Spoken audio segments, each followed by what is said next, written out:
Bueno, un saludo muy especial y muy cordial el día de hoy. El Centro Agenda Joven en Derechos y Ciudadanía de la Universidad Estatal a Distancia nos sentimos realmente muy complacidos de llevar nuevamente el 16º Seminario Internacional Valores y Prácticas Democráticas para el Liderazgo Joven en esta versión del año 2023. Recuerdo que la primera versión del seminario internacional se hizo con el concurso de unos fondos con Calidem, ¿se acuerda, don Rodrigo? Allá con CONARE. Hace ya bastantes años atrás hicimos la participación para esos fondos, ganamos desde el CONARE esa licitación y desde ese momento a la fecha pues hemos tenido de manera permanente y constante la participación de jóvenes. En primera instancia fue un seminario dirigido específicamente a personas jóvenes de Costa Rica. Sin embargo, el mismo crecimiento y la misma evolución del seminario pues hizo que se internacionalizara. Las personas de otros países, especialmente iniciando con las personas en Nicaragua y México, empezaron a solicitar algún espacio que les gustaría participar y finalmente se convirtió en un seminario internacional. Es importante también rescatar que la internacionalidad del curso también tiene que ver mucho, no solamente con las personas que participan, sino también con las personas que nos dan y nos acompañan en cada uno de las clases o de los módulos que vamos a desarrollar. Más adelante, con los compañeros y las compañeras jóvenes que están ya algunas, la mayoría ingresó y que son parte de este seminario, pues vamos a ver el detalle de cada una de del programa que tenemos para todos estos días de actividad constante. Y bueno, pues el día de hoy tenemos dos fases de este proceso. La primera es la inauguración formal de este seminario y la segunda fase es ya un proceso más entre nosotras para presentarnos, para ver las expectativas y para hablar de cosas muy específicas del curso como tal. De manera que quiero dar la bienvenida a dos personas muy especiales que nos van a acompañar el día de hoy, dándonos algunas palabras. El señor Rodrigo Arias Camacho, que es nuestro rector en la Universidad Estatal a Distancia, y también a la doctora Lupita Ramos, que es abogada especialista en derechos humanos y específicamente en el tema de género y en la relación género-derechos humanos. Pues a estas dos personas les doy una cordial y amable bienvenida.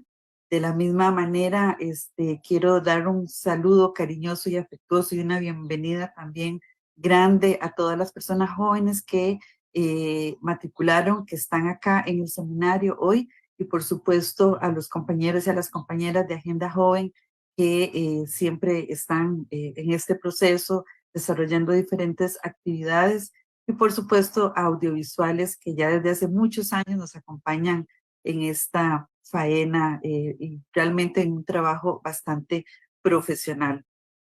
Para esta 16ª edición hemos tomado una decisión después de muchas discusiones de análisis de coyuntura sobre el nombre que debería llevar este seminario. Decidimos que esta edición se llamaría Derechos Humanos y Liderazgo Juvenil en tiempos de totalitarismo y conflicto social. Hay un contexto específico en toda América Latina en donde hay una deriva clara hacia procesos de concentración de poder, de reducción de derechos, de magnificación de propuestas que necesariamente no van a apoyar a la mayoría y a reivindicar los derechos fundamentales de la mayoría de las personas que habitan en un territorio específico nacional. Hay muchos países que tienen estas constancias, ¿verdad?, de derivas autoritarias, de concentración de poder, y yo me arriesgo a decir que Costa Rica no es una excepción a ello. Hay una gran amenaza con la forma en que este gobierno específicamente está conduciendo el país, pero bueno, esa es mi opinión personal. Y en este tema entonces en esta relación de totalitarismos, ¿verdad? El tema del conflicto social aflora por dos vías, por el tema de las repercusiones que tiene en la desigualdad, por la repercusión que tiene en las pocas posibilidades de la ciudadanía en general de participar de los procesos de toma de decisiones y en los procesos electorales y de organización en partidos políticos para llegar al poder. Lo mismo, hay represiones para organizarse de otras formas, con diferentes temáticas, eh, y también porque empiezan a suscitarse y a expresarse en la calle diferentes poblaciones que se ven amenazadas o que directamente son perjudicadas por estas formas de ejercicio del poder. Eh, Son procesos en los que la juventud generalmente tiene una participación muy activa. En estos tiempos, ya ahora sí son post pandemia, desde el 13 de mayo ya se terminó la pandemia en el mundo, ¿verdad? Declarada por la Organización Mundial de la Salud. Entonces, en este contexto, ahora sí de post-pandemia, al menos en toda nuestra región latinoamericana, no encuentro un solo país que haya apostado directamente a la educación o a la salud como una propuesta fuerte para poder reactivar la economía y generar condiciones hacia el mediano y largo plazo en las sociedades. Creo que ha habido más bien una tendencia más hacia, que eso está bien, ¿verdad? Hacia reivindicar espacios específicos de la economía, de reactivación de la economía, pero han dejado por fuera otras reivindicaciones en derechos y son específicamente las personas jóvenes y específicamente dentro de ellas las mujeres quienes más se han visto afectadas por este proceso y quienes en el mediano y largo plazo se van a ver afectados y afectadas específicamente por salidas o no acceso, no ingreso, no posibilidad de acceso a la educación o a la salud y consecuentemente a posibilidades de empleabilidad, de progreso social y de ser parte activa de la comunidad en la que viven. Así es que, bueno, esta es la introducción, el contexto de este 16º Seminario Internacional.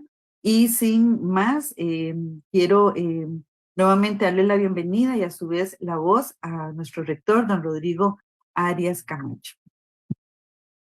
Muchas gracias, Nora, y buenas tardes y un cordial saludo.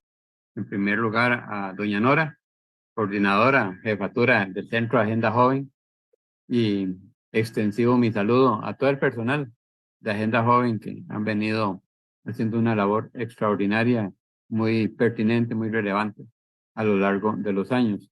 Una bienvenida y un agradecimiento a la doctora Lupita Ramos por acompañarnos con su conferencia en la inauguración de este seminario del Centro Agenda Joven. Este seminario que se viene realizando en temas de valores y prácticas democráticas, que responde a lo que en su momento originó la propuesta que termina siendo el Centro Agenda Joven aquí en la UNED. Esa propuesta que desde CONARE se impulsó en aquel tiempo para conocer las inquietudes de la juventud en aquellos momentos de la primera década de este siglo, cuando apenas comenzábamos a dar los primeros pasos como sociedad, como humanidad. En el siglo XXI se quería conocer cuáles eran las inquietudes, las expectativas, en qué creían, en qué ya no creían, en fin, cuáles eran los temas relevantes para la juventud. Y eso dio lugar pues al desarrollo del programa Agenda Joven, hoy Centro Agenda Joven, para poder dar oportunidad a la juventud, en primer lugar de nuestro país, pues de manifestar cuáles eran sus inquietudes en ese mundo que estaba reconstruyéndose con motivo del inicio de un nuevo siglo, de un nuevo milenio, en nuestro caso particular de este tiempo en el que vivimos. Luego, pues, obviamente ahora estamos en un contexto en el que ya llevamos casi una cuarta parte del siglo, se han consolidado algunas cosas, otras han cambiado. Nos vino la pandemia que de manera muy profunda modificó prácticamente todo aquello a lo que estábamos acostumbrados en la vida individual de cada una, de las personas, con el distanciamiento social, con las medidas de restricción, con las imposibilidades de transitar o de salir incluso de las casas de muchas sociedades, tal vez no tan estricto en Costa Rica, pero también un tiempo que vivimos, que pasamos, que sobrevivimos, que sin embargo deja marcas y deja marcas muy importantes para toda la sociedad.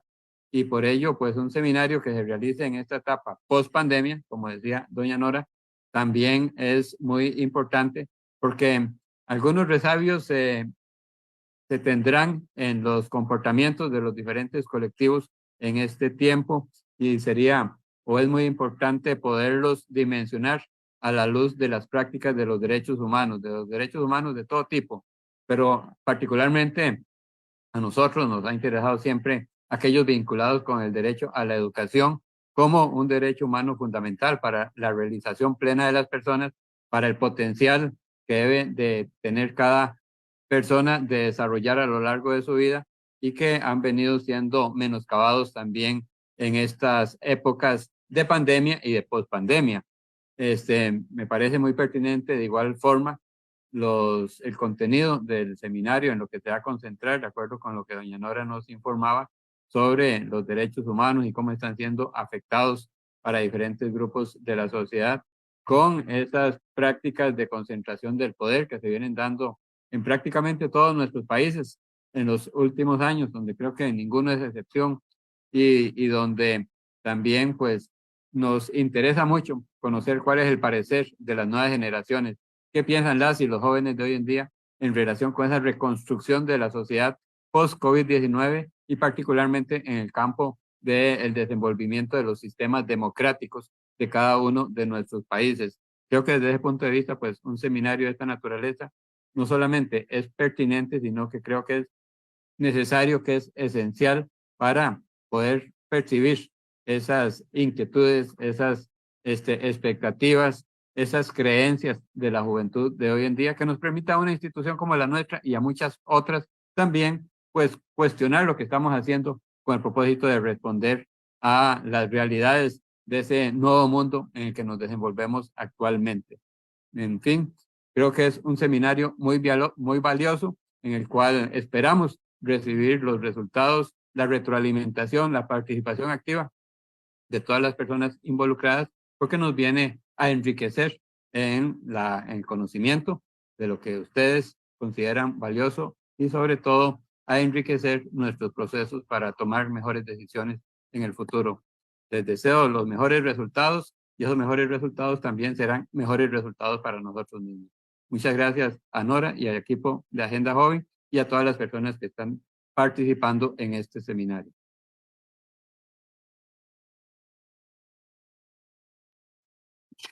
Gracias a usted, don Rodrigo, por acompañarnos, por sus palabras y bueno, por las expectativas también que esperamos cumplir en esta ocasión nuevamente. Vamos a presentar ahora a nuestra querida Lupita Ramos.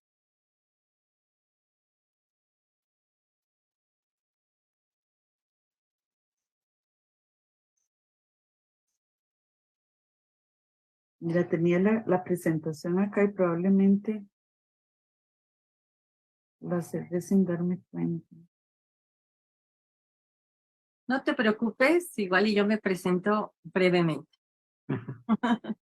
Sí, dale, Lupita, porque no la voy a ir abriendo mientras tanto. Vale, sí. No te preocupes, para ir adelantándole. Bueno, un gusto estar acá, me da muchísimo gusto. Gracias por la invitación.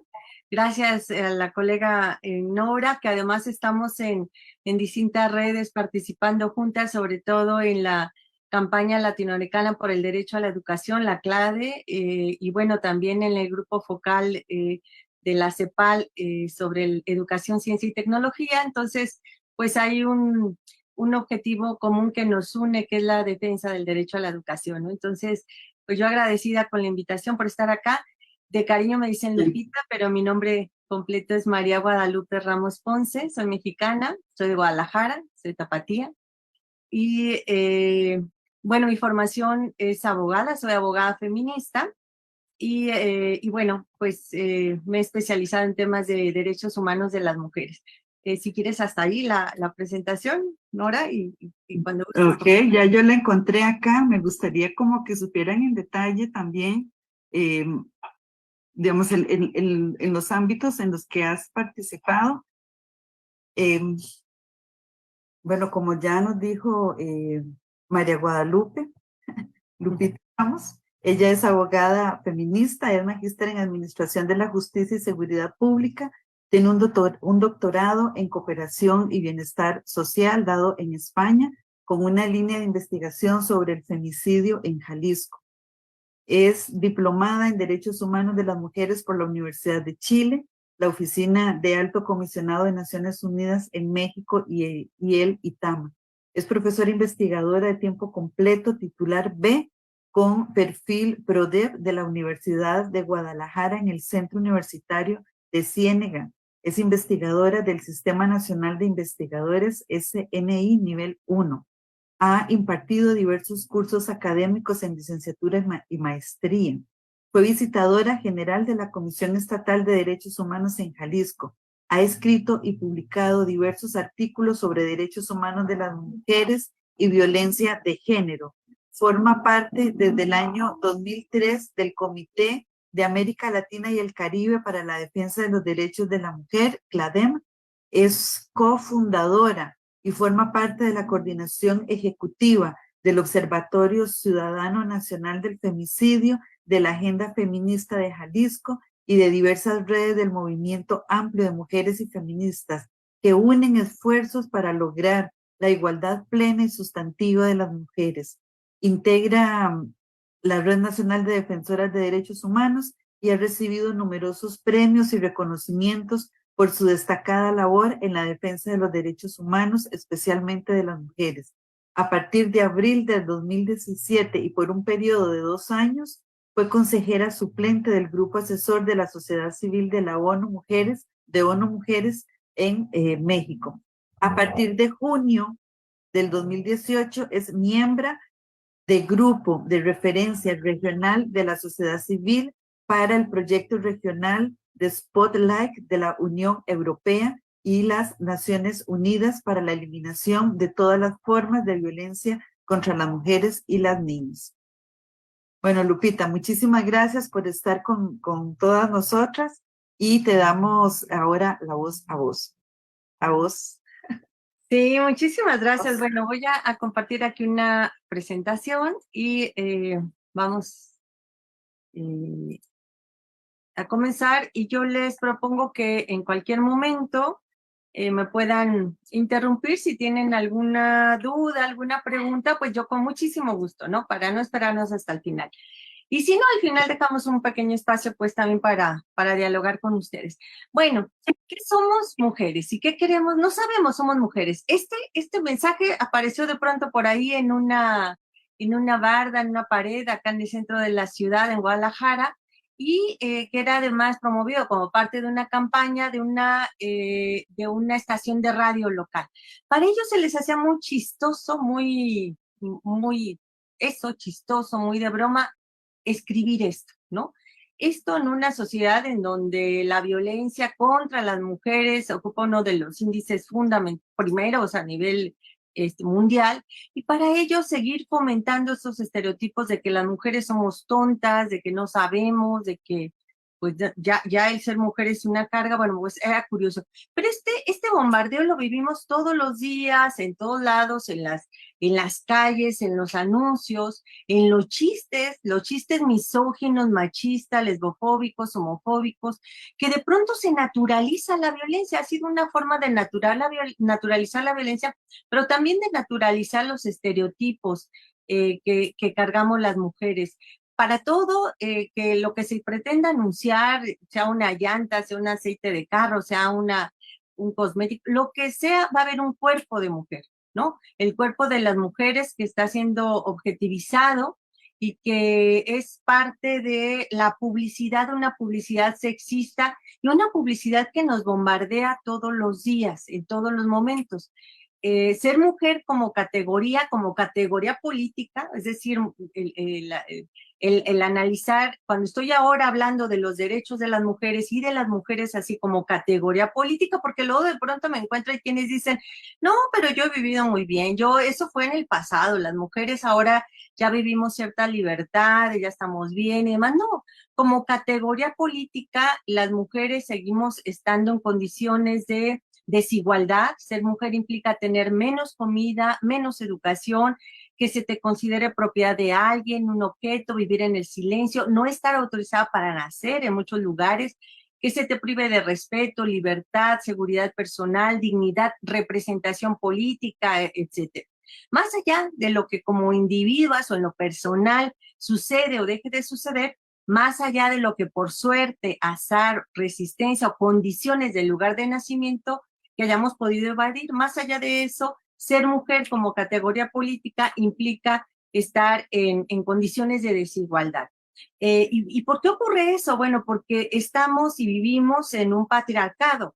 Y cuando escuchamos esto del patriarcado, de pronto alguien me dice, bueno, esto el patriarcado fue hace muchos años, como más atrás. No, el patriarcado sigue vigente porque es un sistema jerárquico de relaciones sociales, políticas y económicas que tomando como excusa una diferencia biológica, sexual y su significado genérico, establece, reproduce y mantiene al hombre como parámetro de la humanidad, otorgándole una serie de privilegios e institucionalizando el dominio masculino sobre las mujeres. El patriarcado ha existido por más de 5,000 años, se manifiesta en todas las culturas, aunque de manera diferente se representa. Destacan, por supuesto, algunas mujeres con poderes, con privilegios que son excepcionales. Sin embargo, se mantiene también a través de las instituciones patriarcales y de la socialización. ¿Cuáles son esas instituciones patriarcales? Bueno, pues es el conjunto de prácticas, creencias, mitos, relaciones, organizaciones y estructuras establecidas en una sociedad. Estas operan como pilares estrechamente ligados entre sí en la transmisión de la desigualdad entre los sexos que resulta en la discriminación contra las mujeres y contribuyen en mayor o menor grado al mantenimiento de este sistema sexogenérico que reproduce los mecanismos de dominación masculina que oprime a todas las mujeres, a todas, aunque estemos en distintas circunstancias. Y algunas de estas instituciones patriarcales que se encargan precisamente de hacer esta reproducción, bueno, son las siguientes, algunas, el lenguaje misógino, sexista, machista, crecimos y se normalizó hablar en términos masculinos, así se nos enseñó a hablar y así se nos enseñó a pensar y así se nos enseñó a borrar de la presencia pública, no solamente pública y social, sino también desde el propio lenguaje a las mujeres. Se enseñó a hablar en masculino, nosotros, somos nosotros, como si fuéramos en masculino y en nombre, y a no nombrarnos, a no visibilizarnos, ¿no? Este pensamiento dicotómico de que solamente hay hombres, mujeres, blanco, negro, ¿no? El binarismo y las diversidades no existen. La maternidad forzada, pensar que las mujeres, el destino de las mujeres es la familia, es la maternidad. Hay toda una historia robada a las mujeres, ¿no? Todas las aportaciones que históricamente han hecho las mujeres han estado en el olvido y bueno, hemos sido desde el movimiento feminista que nos hemos encargado de desempolvar y de desentrañar y sacar esas historias robadas para que se conozcan a esas mujeres que a lo largo de la historia hicieron aportes a la ciencia, a la tecnología, a la vida social, pública, política, y de la que no se hablaba porque la historia la han escrito los hombres, ¿no? Y han hablado de sus propias historias y de los propios hombres. La heterosexualidad obligatoria, ¿no? Haciéndonos pensar o creer que solamente las relaciones entre hombre y mujer son posibles y el resto de relaciones son antinaturales, antinormales, etcétera. Entonces, se nos ha impuesto un pensamiento con esta heterosexualidad obligatoria. Y en esto la función que han tenido las religiones pues ha sido parte fundamental para instituir esas creencias, el trabajo sexuado, la ciencia monosexual. la violencia de género como un mecanismo de control, que ahorita más adelante voy a abundar un poquito más sobre de esto, la publicidad sexista de la que yo hablaba hace un momentito, el derecho, yo soy abogada y el derecho se ha construido con esta mirada masculinista, las mujeres no aparecíamos en el derecho, sino como objeto de tutela y de cuidado. No aparecíamos nunca como titulares de estos derechos, ¿no? No es sino apenas muy reciente y gracias, les digo, al movimiento amplio de mujeres, al movimiento feminista, al impulso que las mujeres han dado para que se reconozcan sus derechos y para que estemos ahí en la norma como titulares de derechos y no como sujetas de derechos y titulares de los mismos y no solamente como objeto de tutela y de cuidado. Y para estos avances, pues fue fundamental el reconocimiento del sufragio, ¿no? Cuando las mujeres pudimos votar y ser votadas, ahí hay un gran cambio y un gran paso porque ahí se reconoce a las mujeres como ciudadanas. Y ahorita voy a hablar un poquito más sobre eso. Y por supuesto, la educación sexista y discriminatoria que ha contribuido a esto. Si ustedes recuerdan, bueno, ustedes son muy jóvenes, pero pueden hacerlo en la revisión de esos materiales y esos libros, esas lecturas, esos textos escolares de hace muchos años en donde aparecían fundamentalmente los hombres. Cuando se hablaba de los médicos, el ingeniero y demás, son ellos los que aparecían ahí representando en estas profesiones a los hombres. Y las mujeres aparecían en estos textos escolares solamente en su función de cuidadoras, ¿no? La mamá que cocina, la mamá que atiende, que cuida y demás. Y esto, pues, es parte de esta reproducción de estos estereotipos acerca de lo que significa ser mujer y ser hombre. Los varones han tenido el poder en todas las instituciones importantes de la sociedad, económicas, políticas, culturales, y por supuesto que se ha limitado el acceso a las mismas, ¿no? ¿Cuáles son las consecuencias del patriarcado? Pues una de estas que es fundamental es la desigualdad. Los hombres reciben el 90% del ingreso mundial, poseen el 90% de las propiedades, las mujeres representan el 40% de la fuerza laboral del mundo, pero disponen tan solo del 1% de la riqueza. Las trabajadoras asalariadas ganan en promedio 80 centavos de dólar por cada dólar que ganan los hombres, siguen ganando 20%, en promedio entre 20 y 30, 40% menos de trabajo igual, desempeño igual de lo que gana un varón. Esto tiene su explicación de cuando las mujeres se incorporaron al mercado laboral, cuando los hombres se fueron a la guerra y las mujeres comenzaron a llegar a las fábricas, a la producción. De entrada, lo que les dijeron a ellas es que no les podían pagar los mismos sueldos que les pagaban al marido, al hijo, al hermano y demás, porque ellos eran más fuertes, ellos producían más. Eso no era falso, que fueran más fuertes o que produjeran más. Sin embargo, de entrada comenzaron a ganar menos y esa historia de discriminación se sigue perpetuando hasta la fecha. La discriminación proviene en gran medida de estas relaciones desiguales de poder entre mujeres y hombres y es una causa fundamental de la violencia de género. Se acentúa sobre todo cuando a esta cualidad de ser mujer se añade que son todas estas intersecciones, si se es niña, si se es adolescente, si se es indígena, si se es trabajadora sexual, lesbiana, pobre, adulta mayor, etcétera. Va a haber una serie de intersecciones que van a acrecentar esas violencias o esas discriminaciones. En torno a la justicia, bueno, pues el 90% de los crímenes violentos son cometidos por hombres, porque esto tiene también una explicación. A ellos, a los hombres se les ha enseñado que hay que responder con violencia, es parte de su masculinidad. Mostrar esa masculinidad a través del ejercicio de la violencia, no solamente contra las mujeres, sino entre ellos mismos, ¿no?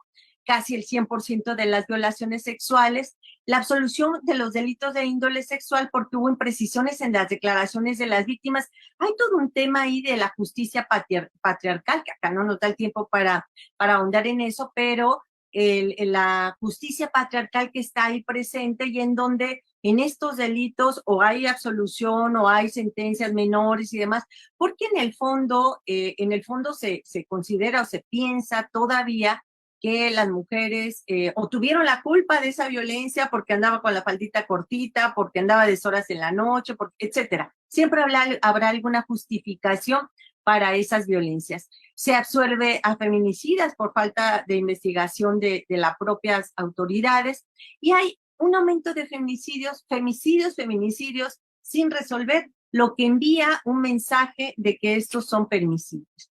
Las consecuencias del patriarcado en la educación sexista y discriminatoria, en un estudio acá en México sobre las violencias que viven las mujeres en el ámbito escolar, se encontró que el 3% de las mujeres que asisten o asistieron a la escuela declararon haber sido violentadas en ese ámbito, en el ámbito escolar. El tipo de violencia que han recibido estas mujeres que asisten o asistieron a la escuela es emocional en un 70% y física sexual en un 43%. El 65% de las mujeres declara haber sido agredidas por compañeros y el 43% por autoridades escolares. Bien, en ese sistema binario y en esta construcción sexogenérica, el azul y el rosita han tenido mucho que ver.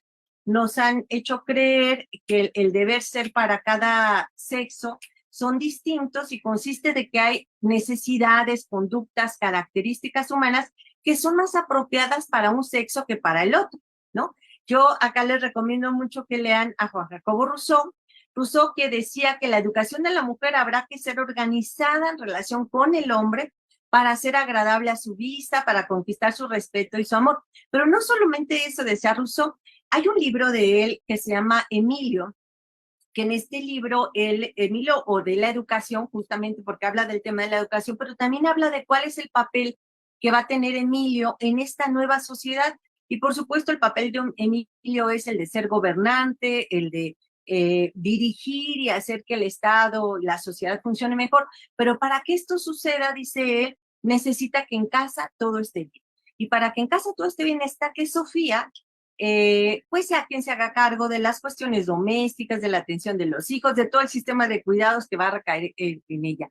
Esto fue muy importante porque fue uno de los teóricos de este derecho occidental y derecho moderno, y desde ahí se nos envía a nosotras, las mujeres, al espacio privado y a los hombres al espacio público, ¿no? Y por eso es que nos ha costado tanto trabajo salir de ese espacio privado, y por eso es que cuando lo pretendemos hacer se generan violencias en contra de nosotras, ¿sí? El acoso sexual y el hostigamiento sexual han tenido esta función histórica. Son parte de estos ejercicios de violencia que constituyen, como nos lo dice Celia Amorós, en un mecanismo social clave para perpetuar la subordinación de las mujeres. Es un mecanismo de control. La violencia de género, la violencia contra las mujeres, es un mecanismo de control sobre sus cuerpos y sobre sus vidas. Y por eso es cuando yo digo que el hostigamiento y el acoso sexual han tenido esta función de desalentar la presencia de las mujeres en el espacio público, ¿no?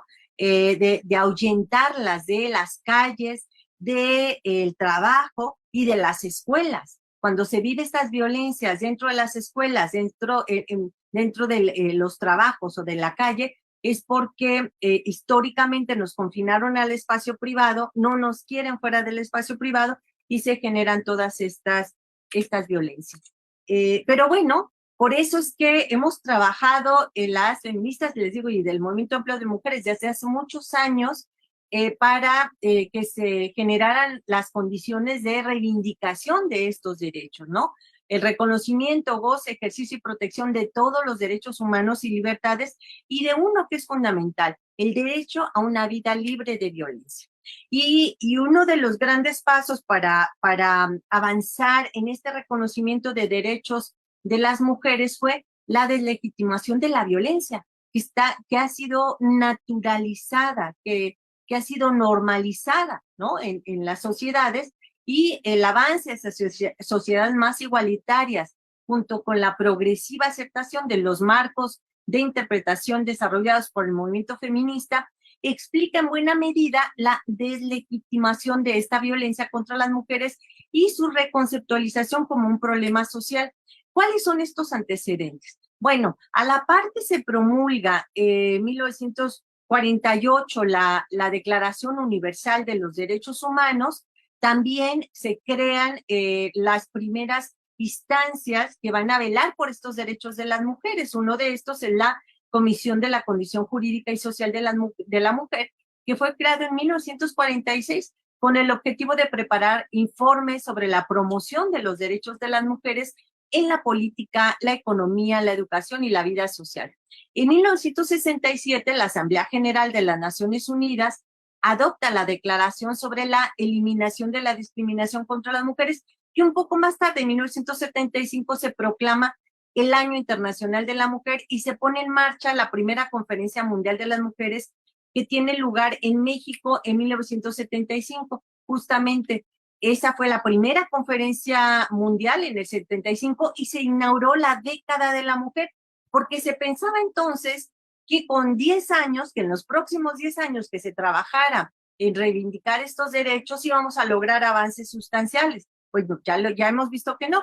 Ahorita vamos por la 15ª conferencia, vamos a ver ahorita de la primera conferencia del 75 a este año 2022 que tuvimos la 15ª conferencia, pues ya pasaron bastantes añitos y desafortunadamente no hemos visto que estas desigualdades se hayan acortado o hubiésemos avanzado en plenitud para alcanzar la igualdad, el desarrollo y la paz que se planteaban que se iban a lograr entre 1976 y 1985. Bueno, yo creo que una de las avances más importantes que tuvimos en la evolución de los conceptos y que para esto ayudó mucho el activismo de las mujeres, de las feministas, fue, uno es el reconocimiento de la violencia contra las mujeres, ¿no? Que se reconociera que existía esa problemática. Y una de las que contribuyó para estas conceptualizaciones fue Diane Russell, quien en 1976, en un tribunal internacional sobre derechos contra las mujeres, sobre delitos contra las mujeres, que se organizó por activistas feministas, se logró ahí reunir más de 2,000 mujeres de 40 países. Ahí se escucharon testimonios sobre experiencias de opresión, de violencia contra las mujeres. Se denunciaron abusos que se cometen de las mujeres y sus distintas manifestaciones. Y ahí por primera vez Diane Russell acuñó el término de femicide para hablar de esta sistematicidad que existía en algunos países para asesinar a las mujeres. Y hablaba específicamente de China y de la India, en donde en la China por cuestiones demográficas, que no podían tener un número amplio de hijos, cuando tenían hijas, pues preferían asesinarlas. Y en el caso de la India, en temas de la dote y esta cuestión de castas y de clases sociales en que se está dividido, bueno, en las familias en las que tenían niñas también fundamentalmente al no tener estas dotes, preferían asesinar a sus hijas. Entonces había una sistematicidad. Hemos ido avanzando para demostrar que no solamente en esos países, sino en nuestros demás países y sobre todo acá en América Latina, tenemos otras formas de violencia dirigidas específicamente contra las mujeres. Bueno, avanzamos en la norma. En 1979, la Asamblea General de la ONU adopta la Convención sobre la Eliminación de todas las formas de discriminación contra las mujeres, la CEDAW. Este documento suele considerarse como la Biblia de los derechos de las mujeres, ¿no? Porque es el documento en donde por primera vez se establecen todas estas formas tan distintas que hay de discriminación contra las mujeres. Fíjense lo curioso que además en ese momento no se consideró incluir la violencia contra las mujeres como una forma de violación a sus derechos humanos. Esto ocurrió algunos años después, que ahorita se los voy a decir. En 1981 se ratifica esta convención, la CEDAW, y hasta 1992, fíjense los años que pasaron, se emitió la recomendación número 19 de la CEDAW sobre la violencia contra la mujer, en donde establece específicamente que la violencia contra las mujeres es una forma de discriminación que refleja y perpetúa su subordinación, y además solicita a los estados que encaminen todas las acciones que sean necesarias para eliminar esas violencias. Y un año que es parteaguas en los derechos humanos de las mujeres, pues es el año de 1993. Es decir, hace muy poquito tiempo, hace muy poquitos años, ¿no? Mi hijo nació en ese año, él va a cumplir ese año 30, entonces apenas hace 30 años que en esa conferencia mundial sobre derechos humanos en Viena se reconoce históricamente que la violencia contra las mujeres y las niñas constituye una grave violación de los derechos humanos. Y por primera vez se reconocen los derechos de las mujeres como derechos humanos, específicamente derechos de las mujeres. En esta Asamblea General se aprueba también la Declaración de la Eliminación de la Violencia contra la Mujer, en donde se establece, por una parte, que es un problema de derechos humanos y que hay diversas formas de violencia. Además, no solamente la violencia física, sexual, psicológica, sino además, este es un gran avance porque reconoce la violencia perpetrada y tolerada por el Estado. Es decir, antes de eso se consideraba que la violencia era parte del ámbito doméstico, privado, ¿no? Era un asunto que tenían que resolver ahí las parejas en lo íntimo, ¿no? Después de esto se reconoce que el Estado tiene la responsabilidad de garantizar una vida libre de violencia para las mujeres.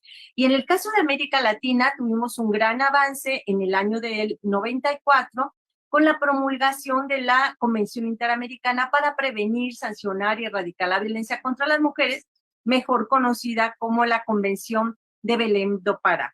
Esta obliga a todos los estados a implementar todas las medidas de reconocimiento de estos derechos.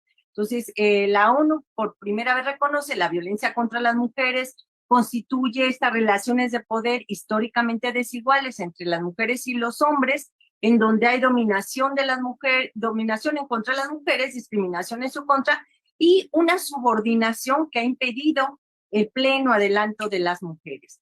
Y esto que les mencionaba, que la violencia doméstica es un asunto de Estado, no de la vida privada de las personas y de sus familias, y por lo tanto, los estados tienen que hacer todas las acciones necesarias para erradicar esas violencias, ¿no? Bueno, hemos tenido, yo no les quise traer aquí las 15 conferencias mundiales y las regionales que hemos tenido en torno a los derechos de las mujeres, pero sí algunas de las más significativas. La cuarta conferencia mundial de la mujer que se celebró en Beijing en el año de 1995, y esta ha sido una de las conferencias con mayor impacto mundial de todas las celebradas hasta el momento, tanto desde el punto de vista de la participación. Aquí se contó con la representación de 189 gobiernos y con una participación de 35,000 personas en el foro paralelo de las organizaciones no gubernamentales, porque así como el enfoque que se hace de la igualdad entre mujeres y hombres, paralelo a las conferencias institucionales de Naciones Unidas, siempre se hace un foro que es, digamos que es el foro social, que es el foro de las organizaciones, que es el foro alterno, en donde las organizaciones de la sociedad civil también fijan sus posturas políticas al respecto. En Beijing se aprobó por unanimidad una declaración y una plataforma de acción que hasta la fecha siguen vigentes y a las que se les da seguimiento cada 5 años para ver su cumplimiento por parte de los estados. Y aquí en algunos de los avances que tienen en esta declaración y en esta plataforma, es que por primera vez es un reconocimiento de la diversidad de mujeres. Antes se hablaba de la mujer como si fuera única, universal y fuéramos todas iguales, y no es así. Las mujeres en nuestras diversidades nos intersectan muchas condiciones, ¿no? De clase, de una clase social, de preferencia sexual, etcétera. Entonces, por primera vez es este reconocimiento de la diversidad de las mujeres y de las distintas circunstancias en las que se desenvuelven. Se reconoce también la labor de las mujeres que han ido allanando el camino. Esto es muy importante de cara a la labor de la visibilidad y reconocimiento del trabajo del movimiento feminista a lo largo de la historia. La plataforma de acción de Beijing marcó los siguientes objetivos estratégicos: la mujer y la pobreza, es decir, desde entonces se hace análisis por los estados de cuáles han sido los avances, primero la situación, el diagnóstico, las condiciones y cuáles han sido los avances de los estados en cada uno de esos ámbitos. De las mujeres en relación con la pobreza, en relación a la educación, a la salud, a la violencia, cuando se encuentra en contextos de violencia y de conflictos armados, la mujer y la economía, la mujer en el ejercicio de poder y la adopción de decisiones, es decir, cómo hemos ido avanzando en la participación de política de las mujeres, de los derechos político-electorales, de la paridad, los mecanismos institucionales para el adelanto de la mujer. en los diversos países se generaron a partir de entonces la obligatoriedad de que existieran estos mecanismos institucionales de adelanto para las mujeres. Se les ha llamado de distintas maneras: Instituto de las Mujeres, Procuraduría de los Derechos de las Mujeres, etcétera, de distintas maneras. Y no es que los estados, no es que los gobiernos de buena onda dijeran, bueno, ahora vamos a crear el Instituto de las Mujeres, porque son ellos muy buena onda con las mujeres. No, hay una obligación de los estados de cumplir con la Plataforma de Acción de Beijing, de tener estos mecanismos institucionales en donde se diera cuenta de cuáles han sido los avances en relación a los derechos de las mujeres. Otro de los temas son los avances de las mujeres y los medios de comunicación, las mujeres y el medio ambiente, y por supuesto la condición de las mujeres en la niñez y en las etapas extremas de la vida, en la niñez y en la adultez. Bueno, y yo acá ya voy terminando con esto, con la 15ª conferencia regional. Esta es la que tuvimos apenas el año pasado y en la que yo tuve la oportunidad de participar el año pasado, en noviembre, en Argentina, en donde hubo un compromiso. Aquí ya hubo un cambio de mirada desde estas instituciones respecto del sistema de cuidados. Que esto fue muy interesante, porque este es el tema que ahora se está discutiendo por parte de los estados y en Naciones Unidas, de en dónde recae todo el sistema de cuidados y qué es lo que se tiene que hacer también respecto de este reconocimiento, ¿no? El cuidado como un derecho de las personas, el derecho de las personas a cuidar, a ser cuidadas, a ejercer el autocuidado sobre los principios de igualdad, de universalidad y corresponsabilidad social y de género. Es decir, hasta este momento, esta carga ha sido casi exclusivamente sobre las mujeres, y la pandemia que ustedes mencionaban y señalaban hace rato, pues desnudó así de manera descarnada en dónde recaen ese sistema de cuidados. Lo sabíamos desde antes, pero la pandemia vino a mostrarlo así con toda su crudeza, de cómo las mujeres se tuvieron que quedar en casa, no solamente que las encerraron con los propios agresores, sino que además se tuvieron que hacer cargo de la educación de los hijos, del cuidado de los mismos y de los mayores y demás, y además las que son proveedoras, continuar con esta función de jefas de familia. Entonces, bueno, ahora justo se hace el análisis y la reflexión de que así como las mujeres avanzamos en nuestra incorporación al espacio público, a la educación, al trabajo y demás, con esa rapidez que lo hicimos, los hombres no se han incorporado al espacio privado. Es decir, no se han hecho responsables de los cuidados y de la atención de las hijas y de los hijos y de las responsabilidades en casa. Y no es un tema de me ayuda, sino es un tema de responsabilidad, sino que es un tema de responsabilidad compartida, ¿no? Bueno, y como conclusiones, yo les diría que la evolución en el reconocimiento de las mujeres como activas titulares de los derechos y no como receptoras pasivas del beneficio discrecional, ha sido un gran avance para acortar las brechas históricas de la desigualdad y de la discriminación. Ha habido un avance importante también en el reconocimiento de que la violencia contra las mujeres es una grave violación a sus derechos humanos, y esto también llevó a la construcción jurídica de las mujeres como sujetas del derecho y no solo como objeto de este. Este reconocimiento también ha permitido que el discurso y la práctica en materia de derechos humanos se vuelvan más integrales al abarcar el derecho humano de las mujeres a una vida libre de violencia. Bueno, pues hasta aquí mis reflexiones, y yo dejo el espacio por si tiene alguna pregunta, alguna duda, con muchísimo gusto. Muchas gracias, Lupita. Realmente muy interesante todas las relaciones conceptuales que nos acabas de hacer. A mí me diste al menos 3 interesantes relaciones que, bueno, no las voy a comentar porque quiero darle el pase a alguna compañera o algún compañero o alguna de las personas que estamos acá en el Zoom o que nos están viendo por redes sociales, que deseen hacer alguna pregunta ante la conferencia que nos ha dado Lupita Ramos. No sé si alguien desea al interno comentar.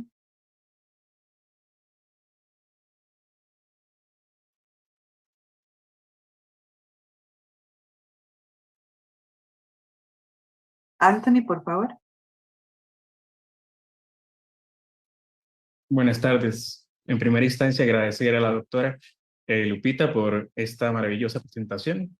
Y tengo una pregunta concreta. Hace poco estaba leyendo un informe del PNUD donde indicaba que la pandemia profundizó las desigualdades preexistentes en el mercado laboral, afectando principalmente a las mujeres jóvenes y trabajadoras con menor nivel educacional. Entonces, si se puede referir específicamente a las políticas que se impulsaron de manera emergente y que de alguna otra forma retrocedió los derechos de las personas, de las mujeres principalmente, ¿verdad? En términos laborales. Y si podría ampliar sobre eso. Muchas gracias. Sí, claro. De hecho, incluso también en estos de la CEPAL se habla de que hay un retroceso de por lo menos una década en estos derechos de las mujeres. Es decir, efectivamente se profundiza en estas desigualdades, pero además retrocedemos. Y esto es muy grave, ¿no? Porque nos ha costado tanto trabajo que se nos reconozca como titulares de estos derechos, como humanas, ¿no? Ese fue como el gran paso, ¿no? El reconocimiento de nosotras como ciudadanas, ¿no? La posibilidad de votar y ser votadas tenía esta connotación, ¿no? El de ser, el de reconocernos como ciudadanas. Y ahora con la pandemia, bueno, pues no solamente es que se agudizan eso, porque por lo que yo les decía así brevemente, uno, las malas prácticas que se tomaron con la pandemia, tomar esas medidas de tabla rasa así de manera general, ¿no? De encerrar a todos, nos encerraron a todos en casa, pero no miraron que había quienes sus condiciones no les permitían encerrarles, por ejemplo, en familia con sus propios agresores, ¿no? Aumentaron, y eso quedó claro también, está documentado, aumentaron no solamente las violencias contra las mujeres, sino las violencias, y eso me parece muy grave, las violencias sexuales en contra de niñas y niños, ¿no? Cometidas dentro de casa durante la época pandémica. Aumentaron, como parte de estas violencias sexuales, aumentó el índice de embarazos infantiles y adolescentes, etcétera. Es decir, hay una serie de violencias y de circunstancias que aumentaron con la pandemia y que habrá que ver cómo logramos recuperarnos después de este retroceso que tenemos en estos años respecto de la igualdad. Muchas gracias por su respuesta. No, gracias.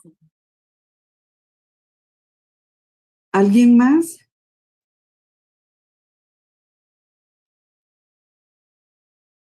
Francisco y Jessica. Sí, buenas tardes, doctora María Guadalupe o Lupita. En primera, agradecer por la ponencia, muy interesante y muy innovadora, y creo que abre un poco el panorama de cómo nos encontramos en la región con respecto a los derechos de la mujer. Entonces, mi pregunta iba en torno a lo siguiente. Si se tiene el conocimiento de qué estados de la región latinoamericana apoyan más la reivindicación de los derechos de la mujer y qué países se encuentran todavía con esta deuda histórica. Entonces, no sé si se maneja algún balance con respecto a esto, porque teniendo en cuenta cómo nos encontramos en el continente, cómo se encuentra la situación política y también dentro de esto, cómo se abre espacio este proceso de reivindicación de los derechos de la mujer. Así que muchas gracias. Gracias por tu pregunta. Mira, desafortunadamente, bueno, primero América Latina y el Caribe es una de las regiones más desiguales del planeta, ¿no? Entonces, de entrada, ya estamos en esta condición de desigualdad. Aquí yo no sería capaz de comparar alguno de los estados de nuestra propia región pensando que alguno es mejor que el otro o que ha avanzado más en ciertos derechos. Al contrario, yo creo que en relación, por ejemplo, con el tema de la violencia y en relación particularmente con los femicidios, vemos que justamente, de hecho, esa iniciativa Spotlight en la que yo también participo, se estableció que los esfuerzos y los recursos encaminados desde Naciones Unidas iban a ser América Latina y al Caribe por los altos índices de violencia contra las mujeres y particularmente de feminicidios en la región. Entonces aquí de nada vale decir que hay un estado que mata menos que el otro estado, ¿no? Si en todos estos hay un índice alto de estas violencias, y aunque con características diferentes. Hay estados en donde se ha avanzado en el reconocimiento de ciertos derechos, en el caso de México particularmente, por ejemplo, tenemos en normas y en leyes, eso tenemos un gran avance, pero eso no significa nada si la realidad sigue siendo desigual, ¿no? Para las niñas y las mujeres del país. A propósito de esa primera conferencia mundial que yo les decía de 1975, ese año se reformó la Constitución para establecer la igualdad constitucional entre mujeres y hombres, desde 1975. Sin embargo, de 75 a la fecha, bueno, seguimos en estos índices de desigualdad tremendos, y aunque tenemos leyes, la Ley General de Acceso a una Vida Libre de Violencia, la Ley General de Igualdad, es decir, en normas hemos avanzado, en el reconocimiento al derecho a decidir, por ejemplo, ya hemos avanzado en los últimos años en varios estados de la República con la posibilidad de que las mujeres puedan decidir sobre interrumpir o no su embarazo, etcétera. Es decir, sí tenemos ciertos avances, sin embargo, todavía hay condiciones de desigualdad en el país, y sobre todo norte-sur, en donde las áreas o las zonas indígenas siguen siendo las más, con un mayor atraso. Y esto ocurre también en América Latina y el Caribe, ¿no? Entonces, la deuda histórica sigue estando presente en los estados americanos respecto al cumplimiento de CEDAW y de Convención de Belén do Pará, etc. Bueno, muchas gracias. Gracias. Gracias, Francisco. Lupita. Tenemos a Jessica, que también tiene una pregunta, y luego Kevin. Bueno, muy buenas tardes. Muchísimas gracias por el espacio y por la maravillosa exposición que nos brindó doña Lupita. Y con toda la confianza le voy a decir Lupita también. Yo le quería consultar a ella si quizás nos podría comentar respecto, bueno, a un punto particular que ella en algún momento mencionó, y es sobre estas situaciones de exclusión que cada vez se van como sumando. O sea, encontramos mujeres que se les suma la condición de pobreza, y me interesa mucho saber, con el caso de las migrantes y todo el proceso de estos éxodos que nos están atravesando, entonces nos damos cuenta que estas desigualdades en estos casos específicos lesionan muchísimo más a las mujeres. Entonces, si tal vez usted nos podría mencionar un poco acerca de los retos que tenemos como comunidades, como actoras y actores sociales, de cara a atender o mitigar, ¿verdad?, este tipo de situaciones que menoscaban no solamente derechos humanos, sino también un tema que nos ocupa, la democracia, la opinión, esos espacios de participación. Entonces eso sería. Muchas gracias. Sí, muchas gracias. Mira, yo aquí llevaría la reflexión en dos sentidos. Una en relación con los hombres, quiero comenzar con eso, en relación con los hombres y en relación con los privilegios de ser hombre, ¿no? Entonces, y sí, yo invitaría a todos y a todas ustedes, sobre todo a los varones, a que pensaran en que su condición de ser hombre ha sido un privilegio, independientemente de esas condiciones que también les pueden cruzar, ¿no? Esa condición de ser migrante, de ser pobre, de ser homosexual, de ser, etcétera. Cualquiera de esas condiciones, ya el privilegio de ser hombre le pone en otra situación. Y en relación con las mujeres, como bien lo señala la compañera, estas intersecciones que se dan van a condicionar un mayor o menor grado de violaciones a sus derechos humanos, de discriminaciones y demás. Y aquí la invitación a la reflexión que yo les hago es que dejemos de pensar en las mujeres en términos unilaterales, en la mujer, no es la mujer, no pensemos ellas en singular, pensemos en las mujeres en plural primero, pensando en la diversidad de mujeres y cuáles son las condiciones que les pueden atravesar, que pueden propiciar un mayor o menor grado de violaciones a sus derechos humanos. Y aquí, por supuesto, el tema de la migración que ahora se vive y que nos cruza a todos nuestros países y que ha permitido que, por ejemplo, el tema, y aquí hay una cuestión de género muy importante, la migración de mujeres y hombres. pueden los dos estar en las mismas circunstancias de exclusión, de discriminación y demás, pero además las mujeres están en riesgo de vivir otras violencias.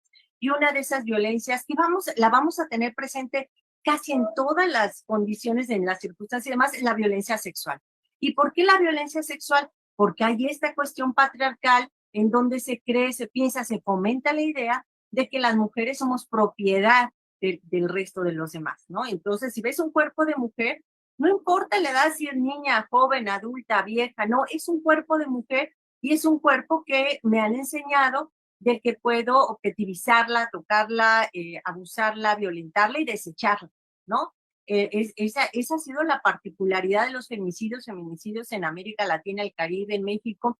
En la gran mayoría de los casos de asesinatos y de privación de la vida de las mujeres, de los feminicidios, vamos a tener en el 80% de estos la presencia de la violencia sexual. Y no solamente hablo de la violencia sexual física, sino de incluso hasta la exposición del cuerpo. Puede ser que maten a un hombre y una mujer al mismo tiempo, pero a ella además o la pueden violar o pueden dejar su cuerpo expuesto, ¿sí? Es decir, hay diversas formas de esta violencia sexual. Entonces, estas condiciones y esas características que nos van a cruzar van a ser distintas entre mujeres y hombres, aunque estemos en una misma circunstancia, ¿no? De pobreza, de migración, de exclusión social, etcétera. Pero además a las mujeres nos van a atravesar otras situaciones de discriminación y de la violencia por el hecho de ser mujer, por el hecho de ser niña, por el hecho de ser vieja, por el hecho de ser indígena, por el hecho de ser lesbiana, por el hecho de ser migrante, etc. Sí queda claro, ¿verdad?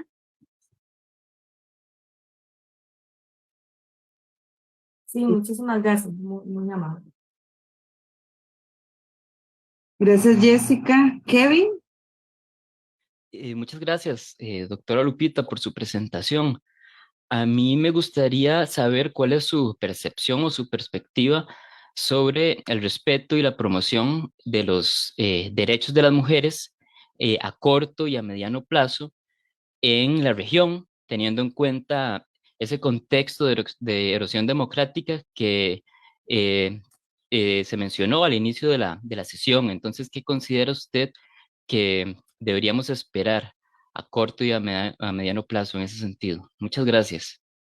No, gracias a ti por la pregunta. Mira, desafortunadamente estamos en contextos complicados en donde los avances de la derecha y de los grupos conservadores y de grupos de la ultraderecha, no solamente de la derecha, sino de la derecha, ultraderecha o conservadores, para utilizar términos que sean más comunes y no debatir sobre qué es la derecha, la ultraderecha y más, sino en términos generales, grupos conservadores, que siempre van a estar atentando contra los derechos de las mujeres. Y les pongo un ejemplo muy concreto. En el 2009, cuando fue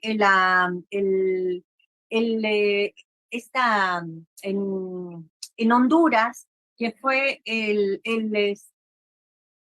me fue la palabra esta bueno, este golpe de Estado, el golpe de Estado en Honduras en el 2009, una de las primeras acciones que tomó el gobierno golpista fue prohibir la píldora del día siguiente, ¿no? Y uno dice, ¿por qué?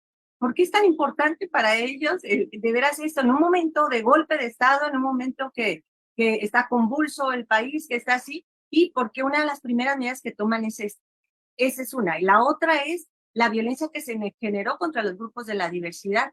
Eso está documentado también, el asesinato de personas homosexuales, lesbianas, etcétera, trans, sobre todo personas trans en Honduras.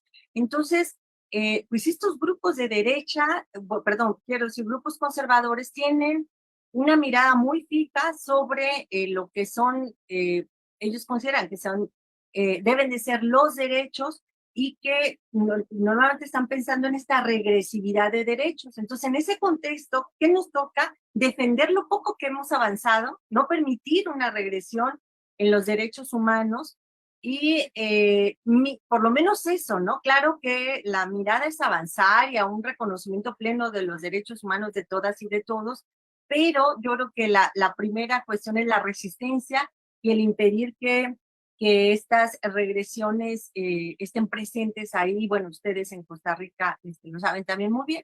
de cómo luego llegan estos grupos conservadores y lo primero que pretenden es hacer esta regresión. No veo con buenos augurios lo que vivimos en América Latina y en el Caribe, en la región. Sin embargo, también veo movimientos sociales y particularmente movimiento feminista, un movimiento feminista fuerte que hoy por hoy ha sido el único movimiento social, yo creo que es el gran movimiento social del siglo XXI, que ha logrado establecer estas alianzas, digamos, estos vínculos a nivel regional e intercontinental para movilizarse, pero también para confrontar al Estado de distintas maneras con esta reivindicación de derechos de las mujeres y sobre todo del propio cuerpo, porque eso es algo muy importante. Cuando hablamos de ciudadanía, debemos de hablar de ciudadanía en términos mucho más amplios. El derecho a decidir tiene que alcanzar, el derecho a decidir para votar y ser votados en términos de ciudadanía, también tiene que alcanzar para decidir sobre el propio cuerpo, ¿no? Sobre decidir sobre el propio cuerpo, sobre nuestra propia vida. Entonces, pues eso, este es el panorama, eso nos toca y hay que defender, hay que hacer también toda una estrategia de resistencia ante los posibles embates de regresión que existen en algunos lugares de la región. Muchas gracias. Sí, Dene.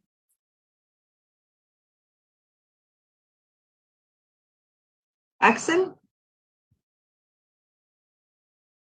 Buenas tardes. Bueno, estoy tratando de abrir mi cámara, pero dice que el hospedador no me deja. Entonces, aquí estoy. ¿Sí me escuchan? Sí.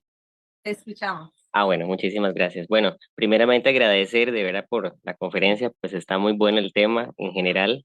Sí tengo, ahora sí, ya me deja abrir el video. Vamos a abrir aquí la camarita. Ahí estamos. Entonces yo tengo una consulta para la doctora en general. Otro de los movimientos que se están levantando también en este siglo, ¿verdad? Es este movimiento del LGTBIQ, bueno, y todo el montón de letras, ¿verdad? Que ahora tienen. Entonces, yo sí quería hacer una pregunta porque creo que aparte del movimiento feminista, este otro, ¿verdad? Movimiento también se está levantando por las nuevas generaciones. Mi pregunta es, ¿qué impacto va a tener este otro movimiento en los derechos de las mujeres? Porque, por ejemplo, aquí en Costa Rica, las cédulas de identidad ya no traen sexo. Entonces ya no se sabe quién es hombre y quién es mujer, ¿verdad? Porque yo le puedo decir a una persona mujer o señorita, pero tal vez esa persona físicamente la aparenta, pero ya no se considera como tal, ¿verdad? Entonces, ¿qué impacto a largo plazo va a traer estos movimientos también en los derechos de la mujer como tal? Sí, muchas gracias por tu pregunta.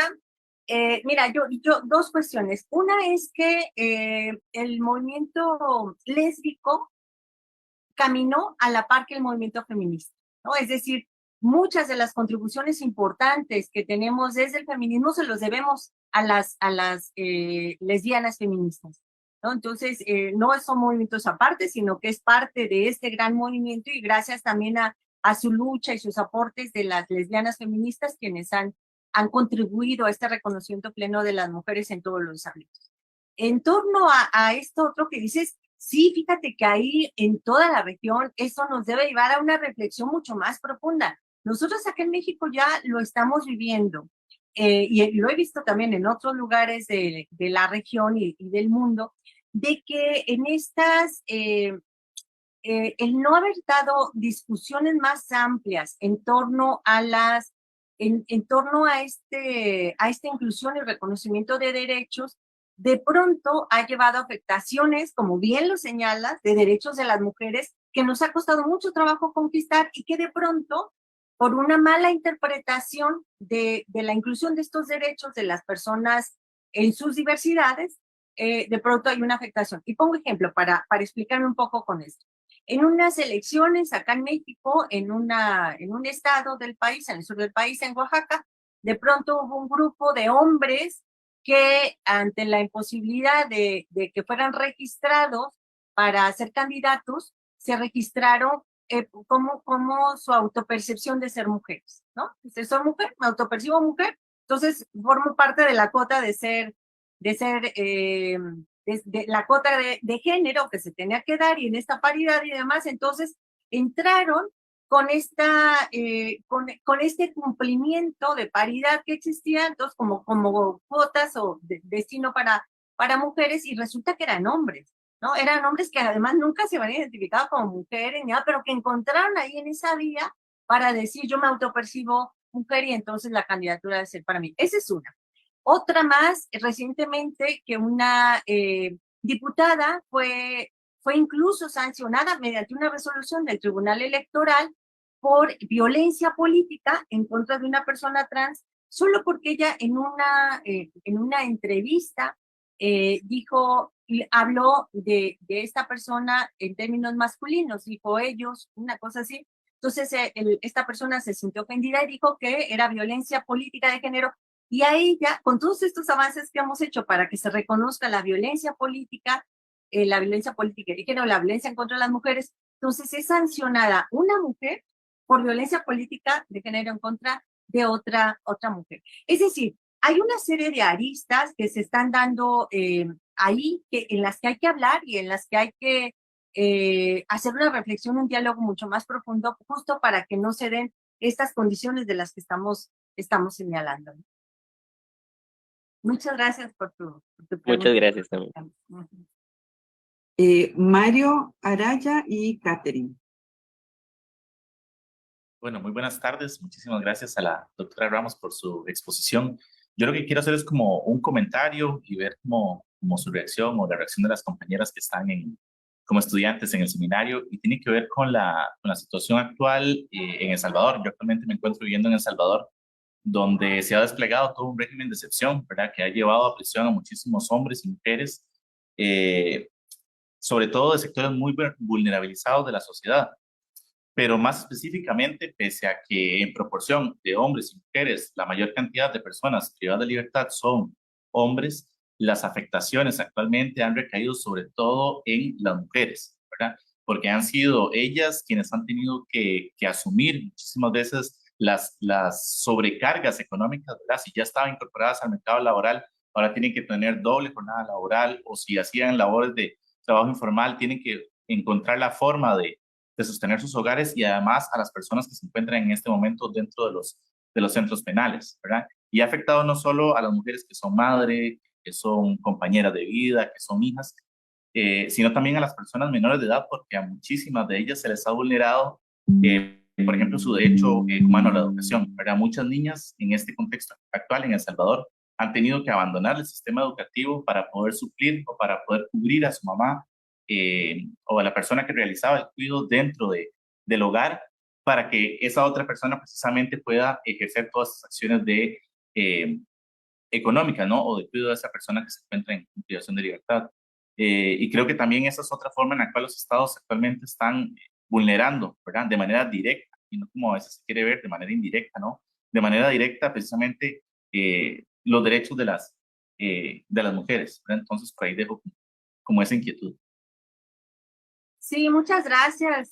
Yo creo que también igual hay en dos vertientes, una en torno al estado de excepción. Yo creo que de ninguna manera, y esta es mi posición muy personal como defensora de los derechos humanos, de ninguna manera se justifica un estado de excepción como el que se vive en El Salvador, de ninguna manera se justifica la violación sistemática de los derechos humanos como se hace en El Salvador para justificar nada, lo que sea que haya que justificar, ¿no? Entonces eso no es justificable desde mi punto de vista. Y lo otro que mencionas, bueno, yo no lo había reflexionado en torno a esos efectos que está ocasionando, pero sin duda el Estado tendrá la obligación ahí de generar otras condiciones para las mujeres, para las niñas, sobre todo lo que me parece muy grave esta afectación es en torno al derecho a la salud, a la educación de estas niñas que se están quedando sin escuela. En todo caso tendría que establecer las medidas conducentes para generar estos mecanismos de atención para estas niñas y para mujeres. Y la otra vertiente que te digo, que yo pensé que es la que ibas a abordar, ese tema de la provisión absoluta de las mujeres en El Salvador para tomar decisiones sobre su cuerpo y sobre su vida, aún en situaciones de riesgo y de salud, ¿no? Eso es gravísimo, gravísimo, porque aún mujeres que están en riesgo su salud no pueden interrumpir su embarazo porque hay una legislación que penaliza absolutamente todo. Y eso te dimensiona ese estado, ¿no? Un estado que por un lado violenta los derechos humanos como lo está haciendo con una justificación de abatir el crimen, pero también con esta falsa moral, ¿no? De cuidar, de estar en contra del aborto, pero no le importa la vida de las mujeres, porque no le importa que sobrevive si está en riesgo su propia vida, con tal de salvar a un no nacido, a nada. Es decir, hay un doble discurso, una doble moral también.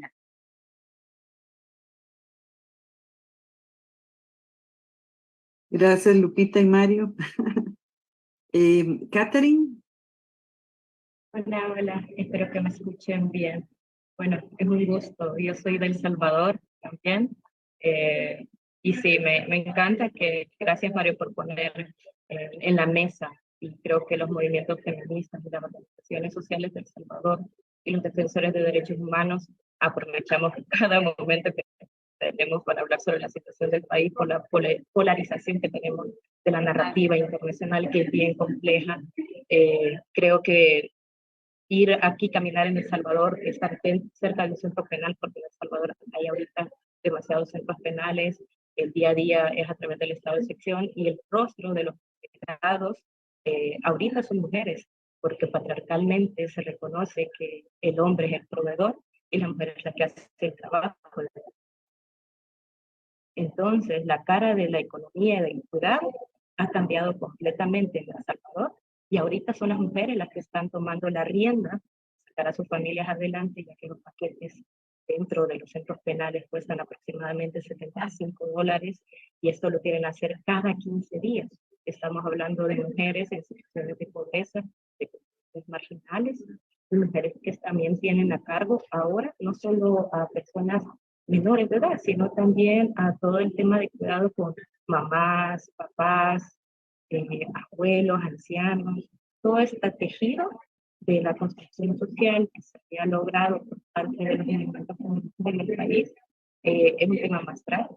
Y creo que la persecución, haber cometido un delito o haber tenido algún piecito dentro de los centros de cumplimiento de medidas en El Salvador ha crecido, y también ha crecido tanto para menores, porque las legislaciones han cambiado, y específicamente en el caso de mujeres, tenemos solo un centro de reinserción para mujeres menores que se llama Virginia del Polieta.